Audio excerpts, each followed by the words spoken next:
बिस्मिल्लाहिर्रहमानिर्रहीम। अस्सलाम वालेकुम नाज़रीन, मैं हूं जावेद चौधरी।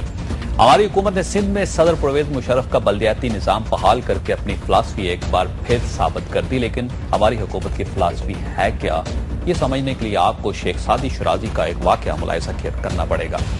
हाफिज शराजी सफर के दौरान भूख से निढाल हो गए। ये रास्ते के गांव में दाखिल हुए। गांव के पहले दरवाजे पर दस्तक दी और मालिक मकान से रात गुजारने की दरख्वास्त की। मालिक मकान ने पनाह के बदले एक अजीब शर्त रखी। उसने कहा, मेरी बीवी शदीद बीमार है, आप दुआ कीजिए, अगर मेरी बीवी ठीक हो गई तो मैं आपको पनाह दे दूंगा।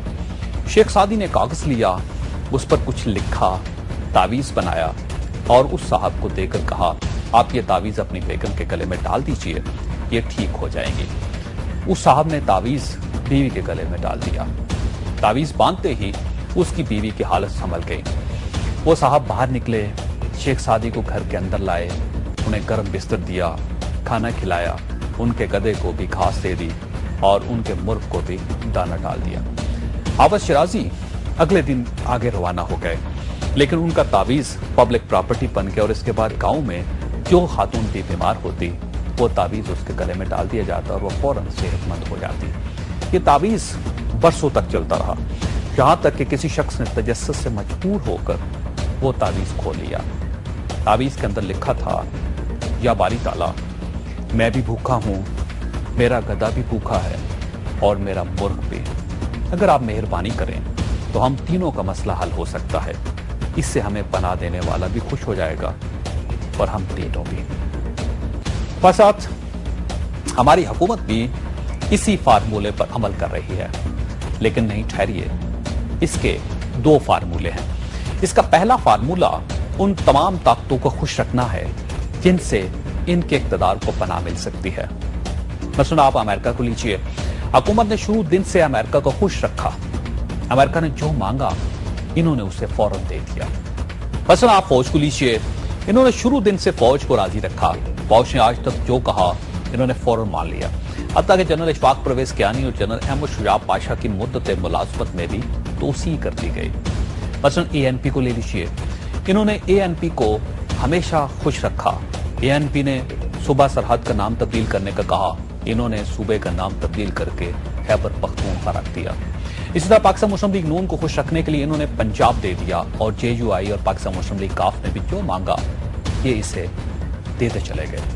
हुकूमत का दूसरा फार्मूला दबाने वालों के सामने दब जाए है। हुकूमत को आज तक जिसने भी दबाया ये एक खास हद के बाद उसके सामने झुक गए। मसलन हुकूमत ने अदलिया को बहाल करने से इनकार कर दिया था, लेकिन जब वकील, मीडिया, सिविल सोसाइटी और नून लीग सड़कों पर आई तो इन्होंने अदलिया को बहाल कर दिया। हुकूमत ने अदलिया के फैसले मानने से इनकार करना शुरू कर दिया, लेकिन जो ही मामला नो रिटर्न पर पहुंचता हुकूमत स्टेप डाउन कर जाती है।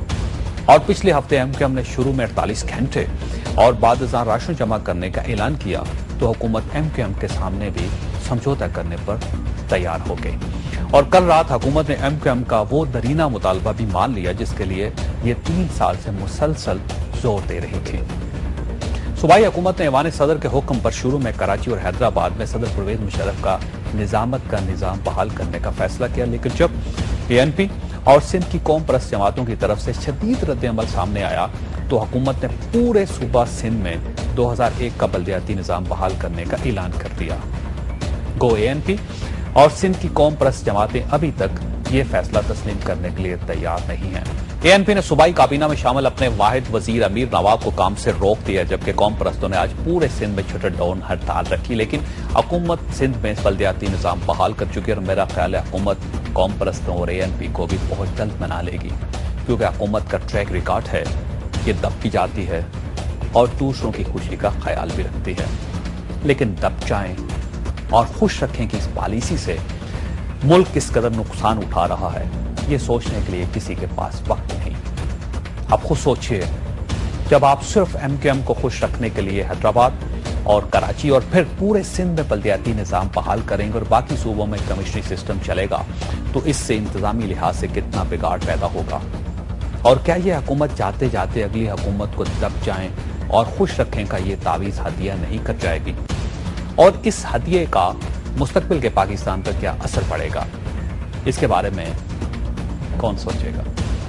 अफसोस ये सोचने के लिए किसी के पास कोई वक्त नहीं, क्योंकि सब लोग इक्तदार की रगों से अपने हिस्से का दूध खींचने की कोशिश में मसरूफ हैं और कोई ये नहीं सोच रहा कि ये मुल्क अब मजीद बोझ बर्दाश्त नहीं कर सकता।